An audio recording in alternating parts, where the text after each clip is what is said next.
فأعوذ بالله من الشيطان الرجيم بسم الله الرحمن الرحيم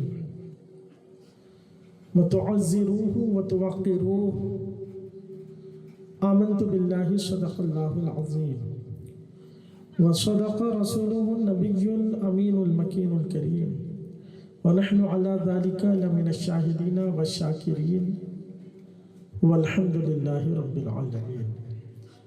حضرات اہل سنت، السلام علیکم ورحمۃ اللہ وبرکاتہ.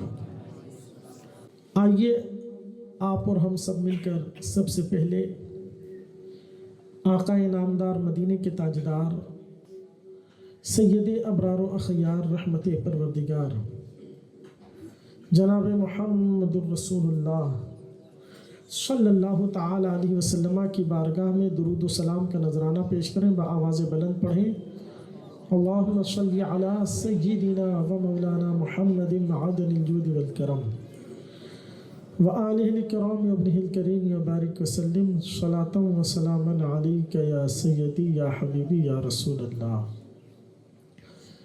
سرور کہوں کہ مالک و مولا کہوں تجھے، باغ خلیل کا گل زیبا کہوں تجھے، لیکن رضا نے ختم سخن اس پہ کر دیا، خالق کا بندہ خلق کا آقا کہوں تجھے. حضرات محترم، ہمارے عزیزم قاری محمد ساجد رضا نوری کے دونوں بھائیوں کی شادی خانہ آبادی ہے، محمد شہباز اور محمد شاکر. اسی موقع پر اہل خانہ نے میلاد مصطفیٰ صلی اللہ تعالی علیہ وسلم کا اہتمام کیا ہے. اللہ تبارک و تعالی ان کے تمام مقاصد میں کامیابی اور کامرانی عطا فرمائے اور مولا تعالی نظر بد سے محفوظ فرمائے. جیسا کہ آپ لوگوں کو معلوم ہے کہ پروگرام کا عنوان پروگرام کے اشتہار پوسٹر ہی میں متعین کر دیا گیا تھا. عنوان یاد ہے آپ لوگوں؟ امام بخاری اور عقیدہ اہل سنت. میں تمہیدی گفتگو یا تشریحاتی گفتگو آج زیادہ نہیں کروں گا، بلکہ پوائنٹ ٹو پوائنٹ انشاءاللہ تعالی کوشش کروں گا کہ جتنے دلائل آپ لوگوں کے سامنے میں رکھ سکوں، جتنے زیادہ ہوں گے اتنا انشاءاللہ تعالی آپ کا بھی اور دیگر اہل سنت کا بھی فائدہ ہوگا. امام بخاری وہ عظیم شخصیت ہیں، ان کے حصے میں رب کائنات نے وہ خدمت لکھی کہ رہتی دنیا تک لوگ امام بخاری کو جانتے رہیں گے، پہچانتے رہیں گے. رسول کریم صلی اللہ تعالی علیہ وسلم کی احادیث مبارکہ کو جمع کرنا اور پھر اسے امت تک پہنچانا، یہ کام امام بخاری رحمۃ اللہ علیہ نے کیا ہے. لیکن یاد رکھیں، امام بخاری نے جو کچھ کیا، ان کی عظمتوں کو، ان کی خدمتوں کو قیامت تک امت کی جانب سے سلام ہے. لیکن امام بخاری سے پہلے بھی حدیث پر ائمہ دین نے کام کیا. امام مالک نے موطا امام مالک حدیث کی سب سے پہلی کتاب، 4 اماموں میں سے ایک امام حضرت امام مالک رحمۃ اللہ علیہ نے جو کتاب لکھی تھی موطا امام مالک. بخاری کا نمبر اس کی بھی بعد میں ہے. امام بخاری کے جو استاد ہیں امام حمیدی کہلاتے ہیں، وہ خود ان کی بھی حدیث پر کتاب مسند امام حمیدی وہ موجود ہے. لیکن ہوتا ہے نا کہ جس کو شہرت مل جائے، حدیث پر کام کرنے والے بہت ہوئے، لیکن جو شہرت اور جو مقبولیت اللہ رب العالمین نے امام بخاری کو عطا فرمائی ہے، وہ شہرت کسی اور کے حصے میں نہیں آئی ہے. اس کا انکار بھی نہیں کیا جا سکتا. وہ بات الگ ہے کہ چاروں امام ائمہ مجتہدین اور امام ابو یوسف اور دیگر ائمہ مجتہدین کا مقام وہ ہے کہ امام بخاری ان حضرات کے اور خصوصی طور پر ہمارے امام اعظم ابو حنیفہ کے شاگردوں کے شاگردوں کے شاگرد میں آتے ہیں. عام طور پر ایک ذہن دینے کی کوشش کی جاتی ہے، لوگوں کو عام طور پر یہ تأثر گمراہ اور بد مذہبوں کی جانب سے دیا جاتا ہے، چاہے وہ غیر مقلدین ہو، چاہے وہ دیوبندی ہو، وہ یہی کہتے ہیں کہ یہ جتنے بریلوی ہیں ان کے یہاں حدیث کا کوئی لینا دینا نہیں ہے، ان کا حدیث سے کوئی تعلق نہیں ہے، قرآن سے کوئی تعلق نہیں ہے، یہ تو صرف باباؤں کے قصوں پر چلتے ہیں، کہانیوں پر چلتے ہیں، کرامتوں پر چلتے ہیں، اس کے علاوہ ان کے پاس نہ کوئی دلیل ہوتی ہے، نہ ان کے پاس کوئی حوالہ ہوتا ہے۔ اور اہل سنت کے معمولات، اہل سنت کے معتقدات کو وہ لوگ مشکوک بنانے کی کوشش کرتے ہیں اور لوگوں کو یہ تأثر دیتے ہیں کہ بریلویوں کے پاس کوئی دلائل نہیں ہے ان کے عقائد پر۔ الحمدللہ آج ہم اہل سنت کے بہت سارے جو عقائد ہیں ان میں سے چند وہ عقائد، چند وہ نظریات جو ہمارے عقائد بھی ہیں اور ہماری پہچان بھی ہیں۔ گمراہوں سے، بد مذہبوں سے، وہابیوں سے، دیوبندیوں سے ہمارا جو امتیاز ہے وہ جن مسائل اور عقائد کی بنیاد پر واضح طور پر نظر آ جاتا ہے، ان میں سے چند کی طرف میں آپ کو توجہ دلانے کی کوشش کرتا ہوں۔ سب سے پہلی بات جو میں نے قرآن کریم کی پیش کی، ہمارے یہاں تعظیم مصطفیٰ، احترام مصطفیٰ، ناموس رسالت کی بات ہوتی ہے،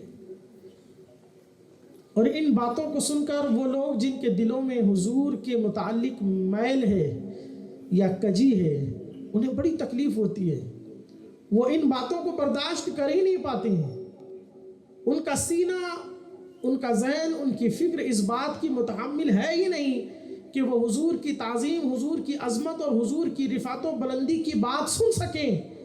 یہ اللہ رب العالمین نے سن کر مسکرانا، دل و جان سے قبول کرنا اگر کسی کا مقدر بنایا ہے تو وہ اہل سنت کا مقدر ہے، کہ اہل سنت مصطفیٰ جان رحمت صلی اللہ تعالی علیہ وسلم کے فضائل و مناقب اور آپ کی عظمت و بلندی کو جتنا سنتے ہیں ان کے ایمان میں اتنا زیادہ نور اور سرور پیدا ہوتا چلا جاتا ہے۔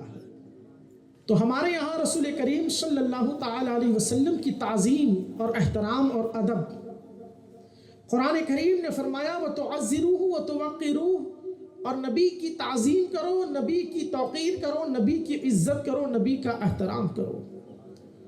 یہ قرآن کریم نے حکم بیان فرمایا۔ اب ہم احادیث رسول کی طرف آتے ہیں اور صحابہ کا معمول دیکھتے ہیں۔ آقا کریم صلی اللہ تعالی علیہ وسلم اپنے صحابہ کے ساتھ عمرے کا احرام باندھ کر مدینہ پاک سے نکلے، مکہ پہنچنے والے تھے کہ کفار و مشرکین نے سرکار کو عمرہ کرنے سے روک دیا۔ حضور رحمت عالم صلی اللہ تعالی علیہ وسلم نے جب کفار و مشرکین سے بات کی، اب کفار و مشرکین نے جب پابندی لگا دی، کہہ دیا کہ ہم عمرہ نہیں کرنے دیں گے، اب گفتگو اس پر چل رہی ہے کہ صلح کس بات پر ہو جائے، کس طرح سے معاملے کو نمٹا دیا جائے۔ کفار و مشرکین نے ایک کام یہ کیا کہ میرے آقا صلی اللہ تعالی علیہ وسلم کی عظمت اور آپ کی شان اور صحابہ کے اس عظیم لشکر کو جب مشرکین نے دیکھا تو ان کے اندر ایک ہیبت پیدا ہو گئی کہ اب محمد کے معاملات پہلے جیسے نہیں رہے، اب ان کے معاملات اور ان کی طاقت ایک نیا روپ لے چکی ہے، ایک نیا انداز اختیار کر چکی ہے۔